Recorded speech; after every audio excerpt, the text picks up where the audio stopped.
Exercise number 1. Calculate the current ratio from the following information. Particulars rupees, current investment, investors, trade debtors, bills receivable, cash and cash equivalents, fixed asset, trade creditors, bills payable, expenses payable, non-current liabilities. So இங்கே என்ன அப்படின்னு பார்த்தீங்கன்னா அசட்ஸும் இருக்குது, liabilities இருக்குது. இதில் current assets இருக்குது, current liabilities இருக்கும். ஸோ நம்ம என்ன பண்ணிப்போம், கரண்ட் அசட் தனியாக, கரண்ட் லைபிலிட்டி தனியாக எழுதணும். Okay, so you know the formula for finding current ratio. Current ரேஷியோக்கு ஃபார்முலா என்ன? Current ratio is equal to current asset divide by current liability. So current ratio is equal to current assets divided by current liabilities. Okay, check. Now we have to write all the current assets. Current assets is equal to என்னது? current assets என்னது? current investments இருக்கா? current first one, current investment 40,000, inventories 2 lakhs, trade debtors 1,20,000, bill receivable 80,000, cash and cash equivalents 10,000. Okay, இப்போ நம்ம என்ன பண்ணணும், இது எல்லாமே எழுதணும். ஃபிக்ஸ்டு அசட் எடுக்க மாட்டோம். ஏன் அப்படின்னா அது asset, fixed asset, it is not a current asset. அப்போ நம்ம என்ன பண்ணணும், இது எல்லாமே எழுதணும். தனித்தனியாக எழுதி தான் காட்டணும் நீங்கள். ஓகேவா? டோட்டலாகவும் காட்டக்கூடாது. Investment, current investment plus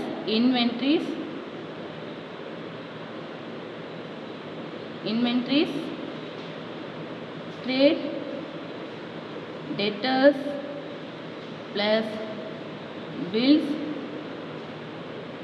receivable, cash and cash equivalents. So இதில் ஆட் பண்ணும்போது 40,000 plus 2 lakhs plus 1,20,000 plus 80,000 plus 10,000.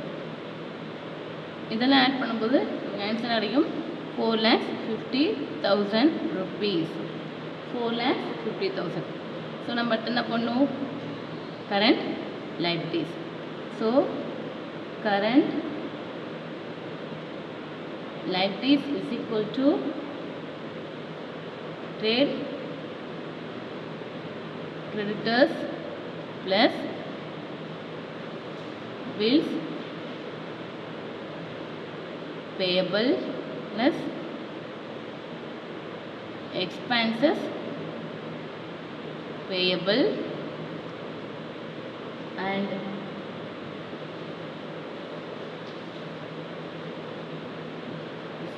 இதில் நான் கரண்ட் லைபிலிட்டிஸ் நம்ம எடுக்க மாட்டோம். ஏன் அப்படின்னா அவங்களே சொல்லிட்டாங்க, இது சார் நான் கரண்ட் லைபிலிட்டிஸ், கரண்ட் லைபிலிட்டிஸ் மட்டும் இருக்கும். ஸோ இது மூணுமே எடுக்கும்போது டோட்டல் என்ன வரும், 80,000 plus 50,000 plus 20,000.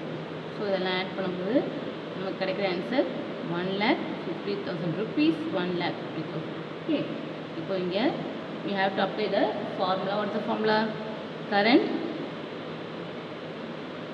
ratio is equal to current asset by current liability. Current asset by current liability. Current asset வந்து நமக்கு 4,50,000 and liability is 1,50,000. What is the answer? 3:1.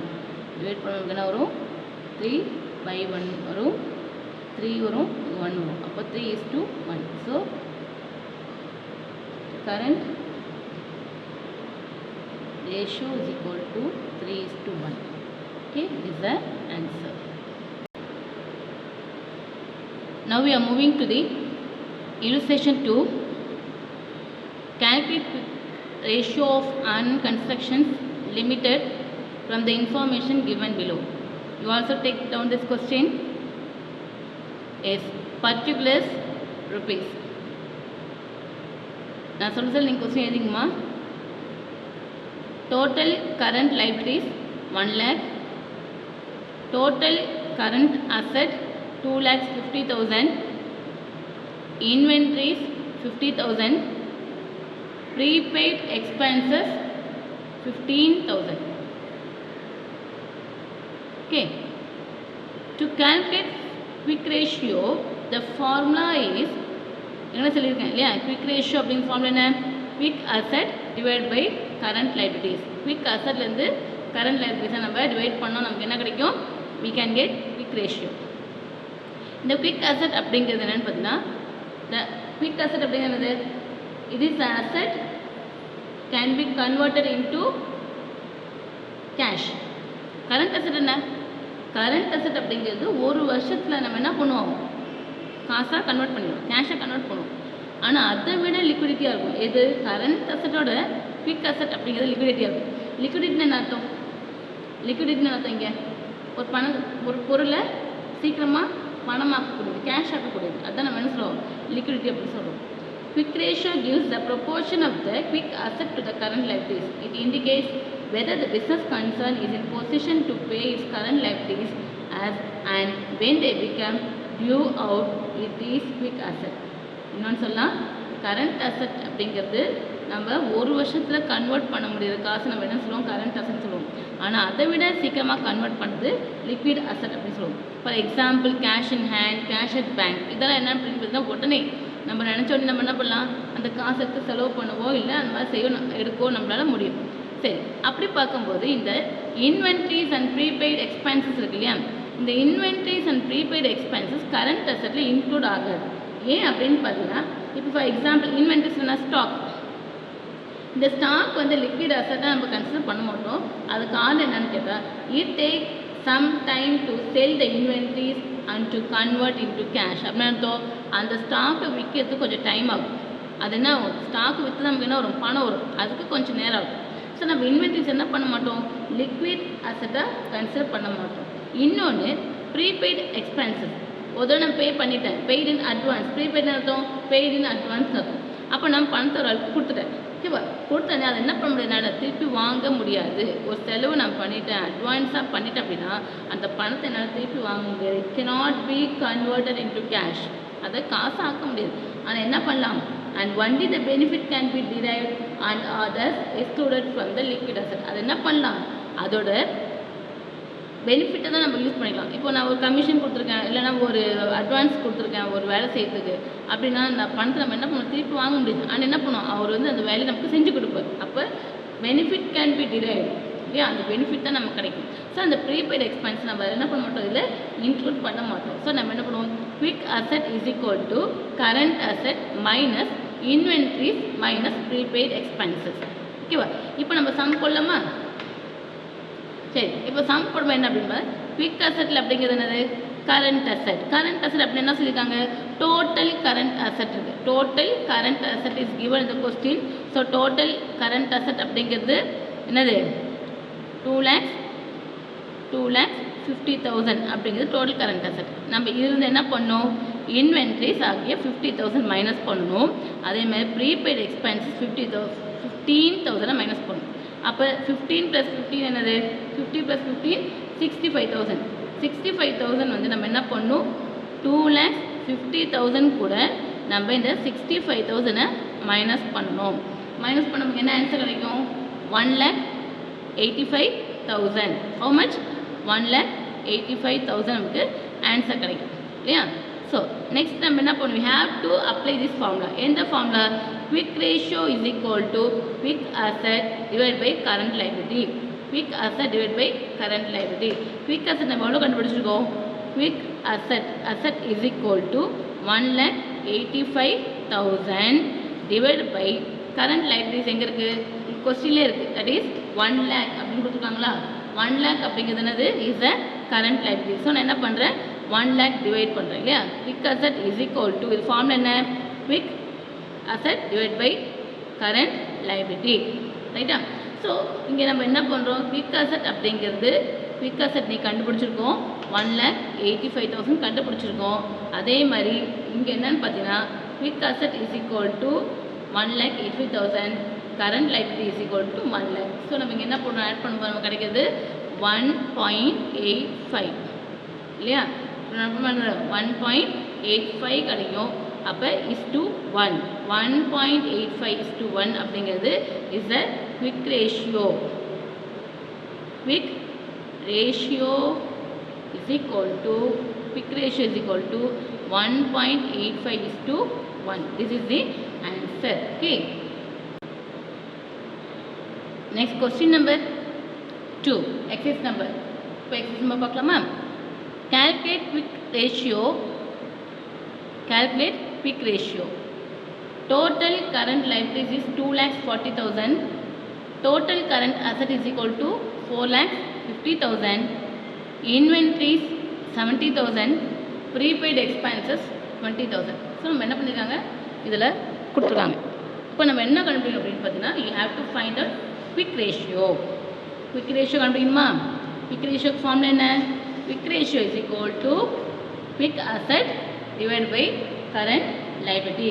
Quick asset divide by current liabilities. ஓகேவா? So நம்ம என்ன பண்ணணும், first you have write the formula. Quick ratio is equal to quick assets divided by current liabilities.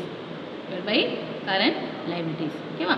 சரி, இப்போ நம்ம என்ன பண்ணோம், next quick asset இருக்கா பார்க்கணும்.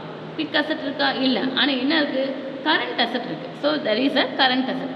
அப்போது குவிக் அசட் கம்பெனி நம்ம என்ன பண்ணணும், அப்போது சம்லே சொன்னோம் இல்லையா, என்ன சொன்னேன், குவிக் அசட் அப்படிங்கிறது இன்வென்ட்ரிஸும் ப்ரீபெய்ட் எக்ஸ்பென்ஸஸும் என்னது கரண்ட் அசட்டில் இன்க்ளூட் ஆகாது. ஸோ நம்ம என்ன பண்ணுறோம் அப்படின்னா, quick asset is equal to current asset minus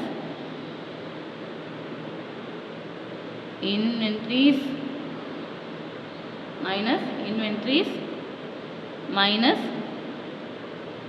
prepaid expenses. ரெண்டையும் நம்ம என்ன பண்ணணும், மைனஸ் பண்ணணும் இல்லையா. சரி, இப்போ பண்ணும்போது கரண்ட் அசட் எவ்வளோ இருக்குங்க, இதில் புக்கில் 4,50,000 கரண்ட் அசட் கொடுத்துருக்காங்க. இதிலேருந்து நம்ம என்ன பண்ணணும், இன்வென்ட்ரிஸ் எவ்வளோ இருக்குது, இன்வென்ட்ரிஸ் 70,000 இருக்குது. அதே மாதிரி ப்ரீபெய்ட் எக்ஸ்பென்சஸ் 20,000 இருக்குது இல்லையா. நம்ம என்ன பண்ண, இது ரெண்டு ஆட் பண்ணியும் போடலாம். ஓகேவா? அப்போ இங்கே நம்ம என்ன பண்ணுவோம், 4,50,000 இது எவ்வளோ இருக்குது, 90,000 இல்லையா. 90,000 மைனஸ் பண்ணோம் அப்படின்னா இங்கே என்ன இருக்கும், நமக்கு 4,50,000 90,000 போயிடுச்சுன்னா 3,60,000 ரைட்டா. Is equal to rupees 3,60,000. இது என்னது, திஸ் இஸ் குவிக் அசட். சரி, இப்போது உங்கள் புக்கில் என்ன சொல்லியிருக்காங்க, டோட்டல் கரண்ட் லைபிலிட்டிஸ் கொடுத்துருக்காங்க. ஸோ இங்கே என்ன ஃபார்முலா, கரண்ட் லைபிலிட்டிஸ். அப்போ நம்ம என்ன பண்ணுறோம், ஃபார்முலா இங்கே அப்ளை பண்ணுறோம் இல்லையா. குவிக் ரேஷியோ அப்படிங்கிறது quick asset divide by current liability. Quick asset அப்படிங்கிறது 3,60,000 டிவைட் பை கரண்ட் லைபிலிட்டி அப்படிங்கிறது 4 lakhs எவ்வளோ இருக்குது, 2,40,000 இருக்குது. கரண்ட் லைபிலிட்டி அப்படிங்கிறது உங்கள் புக்கில் எவ்வளோ இருக்குது, 2,40,000 இருக்கா. அப்போது 3,60,000 டிவைட் பை 2,40,000 போடும்போது நமக்கு ஆன்சர் என்ன வரும் பாருங்கள், 0 போயிடும், இதுவும் போயிடும். அப்போ இங்கே என்ன இருக்கும், எஸ் 1.5 இஸ் டு 1 ரைட்டா. சரி, 1 is to 1.